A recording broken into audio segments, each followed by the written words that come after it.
इससे पहले आपको कुछ बताऊं, मैं ये जानना चाहता हूं कि आप में से कितने लोगों ने ये डिसाइड कर लिया है कि आपको डॉक्टर बनना है, इंजीनियर बनना है, या फार्मासिस्ट बनना है, या फिर आर्किटेक्ट बनना है। आप कमेंट बॉक्स में कमेंट करके बताइए कि आप में से कितने लोगों ने ये डिसाइड कर लिया है। कई बच्चे होते हैं जिन्होंने ये सब डिसाइड तो कर लिया होता है कि हाँ मुझे भाई डॉक्टर बनना है, मुझे नहीं इंजीनियर बनना है, मुझे मैकेनिकल इंजीनियर बनना है, मुझे वो इंजीनियर बनना है। ऐसे कई लोग हैं जो पहले से डिसाइड करके रखते हैं या फिर उनका ड्रीम होता है, लेकिन उन्हें ये आइडिया नहीं होता कि मैं ये कैसे बन सकता हूँ, क्या रास्ता होगा वहाँ तक पहुँचने का, उस ड्रीम कॉलेज तक जहाँ पे मुझे वो इंजीनियरिंग की डिग्री मिलेगी, वो सब मुझे सीखने मिलेगा, वहाँ तक पहुँचने का क्या रास्ता होगा, ये नहीं पता होता। तो आज मैं आपको उसी के बारे में डिस्कस करूँगा। तो पहला स्टेप ये है कि आपको साइंस स्ट्रीम लेना होगा, और फिर साइंस स्ट्रीम लेने के बाद आपको 11th-12th में आप जब एडमिशन लेते हो तो आपको साइंस स्ट्रीम के अंदर आपको 6 सब्जेक्ट मिलेंगे। अब तक आपको 10th में भी 6 सब्जेक्ट थे, पर आपका फाइनल रिजल्ट बेस्ट ऑफ 5 में बनता था। आपका पेपर 6 सब्जेक्ट का होता था, पर आपका रिजल्ट आता था जो कि बेस्ट ऑफ 5 सब्जेक्ट का होता था। पर भाई 11th-12th में ऐसा नहीं होता है, वहाँ पे आपको पूरे के पूरे 6 सब्जेक्ट का रिजल्ट कंबाइन होके आएगा, आपको वहाँ पे बेस्ट ऑफ 5 नहीं मिलेगा। तो इंग्लिश, फिजिक्स और केमिस्ट्री। अब भाई बचता है कि बाकी के 3 सब्जेक्ट कहाँ गए, तो वो 3 में से आपको 2 तो आपको सिलेक्ट करना पड़ता है। अगर आप इंजीनियर या आर्किटेक्ट बनना चाहते हो तो आपको मैथमेटिक्स लेना पड़ेगा, और अगर आपको डॉक्टर या फिर फार्मासिस्ट बनना है तो आपको बायोलॉजी लेना पड़ेगा। अब यहाँ पे हाँ आपने गिन लिया होगा कि हाँ पहले 3 हुए थे, ये एक चौथा सब्जेक्ट है, ये 4 हो गए, अब बाकी के 2 कहाँ गए। तो अब बात यहाँ आ जाती है कि अगर आप मैथ्स लेते हो ना तो आपको ऑप्शन मिलता है एडमिशन लेते टाइम पे। आप या तो जनरल में एडमिशन ले सकते हो, जनरल साइंस, प्लेन साइंस जिसको बोलते हैं, जिसमें आपको सारे मिलेंगे, फिजिक्स में मिलेगा, केमिस्ट्री भी मिलेगा, मैथमेटिक्स भी मिलेगा और बायोलॉजी भी मिलेगा। और उसके साथ में आपको 2 लैंग्वेज मिलेगी, जो कि हिंदी और एक ऑप्शनल लैंग्वेज होता है। आप कोई भी लैंग्वेज सिलेक्ट कर सकते हो। ऑलमोस्ट 8 से 12 लैंग्वेज है, आप उनमें से कुछ भी सिलेक्ट कर सकते हो। तो बात अब आ जाती है कि अगर आप मैथ्स लेते हो तो आपको ऑप्शन मिलेगा। अगर आप बाईफोकल फॉर्म भरते टाइम पे बाईफोकल सिलेक्ट करते हो और मैथ्स लेकर आपको ऑप्शन मिलेगा, एक तो CS का मिलेगा ऑप्शन, मैकेनिकल मेंटेनेंस का मिलेगा, इलेक्ट्रिकल मेंटेनेंस का मिलेगा ऑप्शन, कंप्यूटर साइंस का मिलेगा ऑप्शन, आपको इलेक्ट्रॉनिक्स का मिलेगा और स्कूटर सर्विसिंग का मिलेगा। तो यहाँ पे आपका 5 सब्जेक्ट हो गया। आपने यही तो आपने ये गिन लिया होगा अब तक कि 5 सब्जेक्ट तो हो गए हमारे, एक कहाँ गया। तो एक्चुअली अगर आप ये ऑप्शन बाईफोकल लेते हो ना तो इन बाईफोकल के 2 पेपर होते हैं जो कि सेपरेट होता है, तो वहाँ से आपके 6 पूरे हो जाते हैं। और इससे आपका एक फ़ायदा होता है अगर आप इंजीनियरिंग में जाना चाहते हो तो। पहला तो ये कि आपका बायोलॉजी चले जाता है, और दूसरा एक लैंग्वेज, हिंदी लैंग्वेज आपका चले जाता है, जो कि हाँ कई लोग होते हैं जिनका लैंग्वेज बहुत वीक होता है, लैंग्वेज में नंबर अच्छे नहीं आते हैं, तो हाँ उनके लिए ये बेस्ट ऑप्शन रहेगा। और अब दूसरे टॉपिक पे आ जाते हैं, जो कि है अगर बायो लेकर डॉक्टर या फार्मासिस्ट जो बनना चाहते हैं उनके लिए। उनके तो पहले तो 3 कंपल्सरी सब्जेक्ट उनके लिए भी होते हैं, उनको मैथमेटिक्स को एक्सक्लूड करना होता है। तो उनको ऑप्शन ये मिलता है कि बायो लेके उन्हें हिंदी लैंग्वेज तो मिलने वाला है, कंपल्सरी तो मैथ्स को एक्सक्लूड करने का ऑप्शन मिलता है। तो उनके पास क्या ऑप्शन होता है अब हम ये देखते हैं। उनके पास पहला तो होता है जियोलॉजी का ऑप्शन होता है, और फिर बाद में सोशियोलॉजी का होता है, साइकोलॉजी का ऑप्शन होता है। इन तीनों में से अगर आप कोई भी एक सिलेक्ट करते हो ना तो ये तीनों में से हर एक टॉपिक जो है वो आपको कुछ ना कुछ सिखाएगा ही। एक इम्पॉर्टेंट टॉपिक हो जाता है आपके फ्यूचर के पर्सपेक्टिव से, अगर आप डॉक्टर या फार्मासिस्ट के लाइन में जाते हो आगे। तो हाँ भैया हमारे 6 सब्जेक्ट तो हो गया अभी। अब ऐसे कई लोगों के अंदर जब हम कुछ भी नए स्टैंडर्ड में या नए क्लास में जाने वाले होते हैं तो बहुत क्रेज होता है कि हाँ हमारा नया टेक्स्ट बुक या नई बुक कैसे दिखेगा, उसके अंदर क्या हमें नया सीखने मिलेगा, कौन से कंटेंट होंगे, कौन से नहीं होंगे। तो मैं आज आपको आपके 11th स्टैंडर्ड के मैथ्स का और बायोलॉजी, इनके साथ आप PCM जो कि फिजिक्स केमिस्ट्री मैथ्स और PCB जो कि फिजिक्स केमिस्ट्री और बायोलॉजी, इनके टेक्स्ट बुक के कवर पेज और इंडेक्स आपको आज दिखाऊंगा।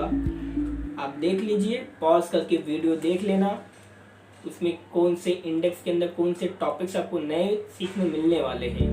तो चलो देखते हैं। अपना पहला सब्जेक्ट जो कि इंग्लिश है, इंग्लिश के अंदर आपको कवर पेज और अब आपको इंडेक्स दिखाते हैं।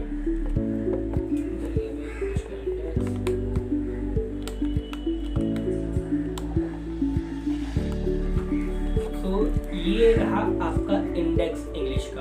आप पॉज करके वीडियो देख लीजिए कि भाई लोग, अब तक आप लोगों ने एग्जाम में राइटिंग स्किल नाम का एक टॉपिक देखा होगा, एक सेक्शन।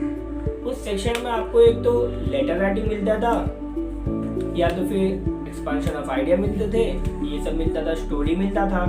पर यहाँ पे आपको एक्सपांशन ऑफ आइडिया तो मिलेगा, लेकिन लेटर राइटिंग नहीं मिलेगा। उसके जगह पे आपको एक उस लेटर राइटिंग से भी एक इजी टॉपिक मिलेगा, जो कि है ईमेल राइटिंग। ईमेल हो गया, ब्लॉग राइटिंग हो गया, ऐसे कई सारे बहुत ही इजी टॉपिक जो कि हैं आप डेली लाइफ में उसे यूज भी करते हो। अभी के टाइम में तो यार ईमेल और ब्लॉग ये सब बहुत ज़्यादा ही फेमस है।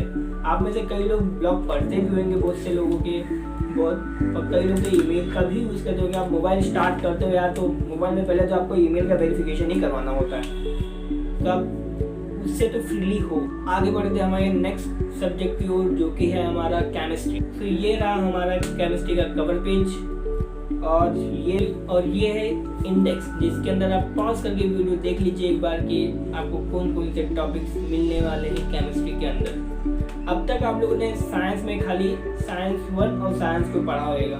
तो आपका जो साइंस 1 होता है ना भाई, उसके अंदर आपको 10 तक फिजिक्स और केमिस्ट्री दोनों का मिक्सर होता है। फिजिक्स और केमिस्ट्री दोनों का एक मिक्सअप होता है आपके साइंस 1 के अंदर।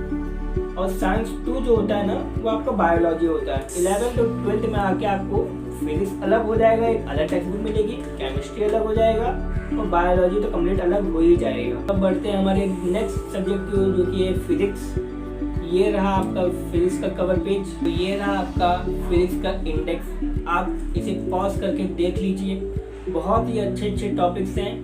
आप एक बार पढ़ना शुरू करेंगे तो हर एक टॉपिक एक दूसरे से रिलेटेड ही मिलेगा आपको। तो हम बढ़ते हैं अपने नेक्स्ट सब्जेक्ट की ओर, जो कि है मैथ्स। तो ये रहा आपका मैथमेटिक्स का पार्ट 1।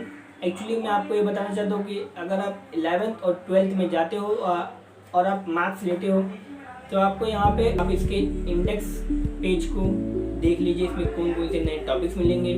एक्चुअली आपको मैथ्स पार्ट 1 में कई सारे टॉपिक आपके फ्रेंडली मिलेंगे, जैसे ट्रिग्नोमेट्री हो गया, ये सब। ये तो आप 10th में भी पढ़ चुके हो बेसिक्स। आपको इसमें खाली जस्ट उससे थोड़ा एक लेवल हाई मिलेगा, उससे ज़्यादा नहीं होएगा। आपको 12th में जाओगे जब, तो 12th में आपको थोड़ा और ज़्यादा ट्रिग्नोमेट्री मिलेगा, जो कि एक्चुअली ट्रिग्नोमेट्री एक ऐसा टॉपिक है जो कि आपको हर टॉपिक में हेल्प करेगा। विदाउट ट्रिग्नोमेट्री आप मैथ्स नहीं कंप्लीट कर सकते। ये रहा आपका मैथ्स का पार्ट 2 का कवर पेज और ये देख इंडेक्स, जिसमें आपको बहुत कुछ, आपको मैथ्स के पार्ट 2 में सब कुछ नया ही मिलने वाला है। टॉपिक्स मिल जाते हैं, जो कि है लिमिट, कंटिन्यूटी और डिफरेंशिएबिलिटी। ये तीनों आपका एक बेसिक्स है, जो कि आपका 12th का बेस रेडी कर देता है मैथ्स पार्ट 2 के लिए। तो आप पॉज करके वीडियो देख लीजिए क्या क्या कंटेंट में। हम नेक्स्ट सब्जेक्ट की तरफ बढ़ते हैं, जो कि हमारा बायोलॉजी। और बायोलॉजी का कवर पेज कुछ ऐसा दिखता है, जो कि बहुत ही अट्रैक्टिव एक कवर पेज है। और आपको इसके अंदर जो इंडेक्स पेज है, वो देखिए कि आपको क्या नया सीखने को मिलने वाला है। अगर आप इंजीनियर बनना चाहते हो, तो आपको 12th के बाद में 2 ऑप्शन मिलते हैं। आपको डिग्री कॉलेज में एडमिशन लेना, आपको अगर डिग्री कॉलेज में एडमिशन लेना है तो आपको 2 एंट्रेंस एग्ज़ाम देना पड़ेगा।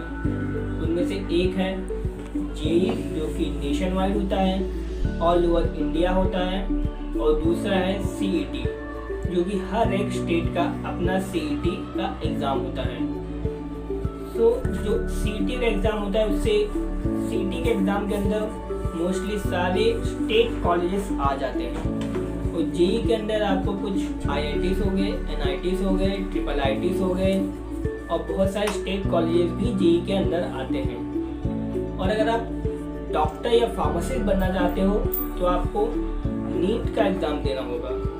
आप डॉक्टर का कोई भी ब्रांच हो, या तो वो MBBS हो, BDS हो, डेंटिस्ट का हो, आप कोई भी हो, आपको उसके लिए नीट क्लियर करना होगा। नीट के थ्रू ही एडमिशन होगा।